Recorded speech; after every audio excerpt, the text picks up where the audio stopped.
Hello tout le monde et bienvenue sur BookingTube, la chaîne YouTube de Bookin. Aujourd'hui, je vais vous parler des sorties littéraires immanquables de juillet.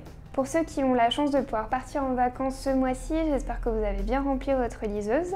Et pour les autres qui, comme moi, doivent encore un petit peu attendre, restons positifs, finalement on a encore le temps de faire notre liste de livres à lire pour cet été. Pour cette vidéo, j'ai choisi 3 titres qui sortent ce mois-ci et dont je vais vous parler un peu plus en détail.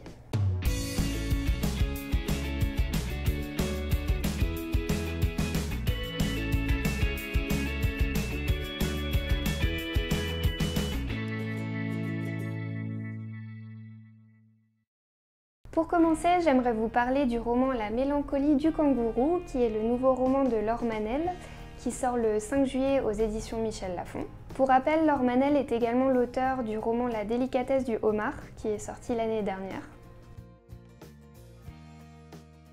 Ce nouveau roman commence plutôt mal, voire même très mal. En fait, le personnage principal, Antoine, vient tout juste de perdre sa femme pendant son accouchement. Il est dévasté, il a beaucoup de difficultés à s'en remettre et à créer un lien avec son enfant. Il veut à tout prix reprendre le travail pour oublier et passer à autre chose. Il décide alors d'embaucher une nourrice pour s'occuper de son bébé. Et c'est là qu'il rencontre Rose, qui est une jeune femme pleine de vie qui va essayer de l'aider dans son rôle de père.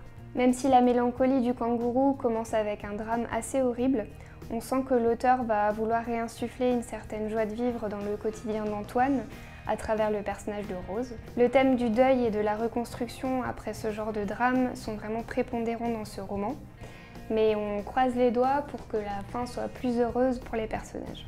En tous les cas, je pense que la boîte de mouchoirs sera définitivement nécessaire avant d'attaquer ce roman. Le deuxième livre dont j'aimerais parler est le nouveau roman de Jojo Moyes, Paris est à nous, qui sort le 4 juillet chez Milady. Paris est à nous est un recueil de nouvelles, de 11 nouvelles pour être précis. Vous pouvez d'ailleurs retrouver la première nouvelle qui s'intitule Lune de miel à Paris en téléchargement gratuit sur Bookin Store. Dans ces nouvelles, on va rencontrer différents personnages à différents moments de leur vie respective et surtout de leur vie sentimentale. Par exemple, on va suivre une jeune femme qui se retrouve délaissée par son mari alors qu'ils sont en lune de miel. On va également suivre un couple qui au contraire fête plusieurs années de mariage.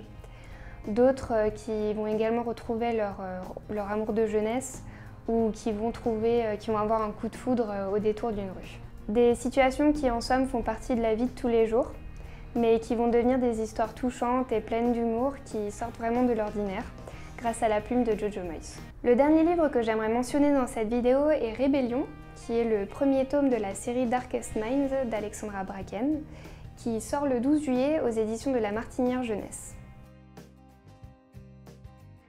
La série Darkest Minds est en fait une trilogie avec le premier tome Rébellion, le deuxième tome Never Fade et le troisième tome In the Afterlight. Cette série était déjà sortie il y a quelques années, mais j'aimerais vous en parler parce que le premier tome vient d'être adapté au cinéma et il va sortir le 8 août, et aussi parce que j'aimerais vraiment commencer cette série avant d'aller voir l'adaptation.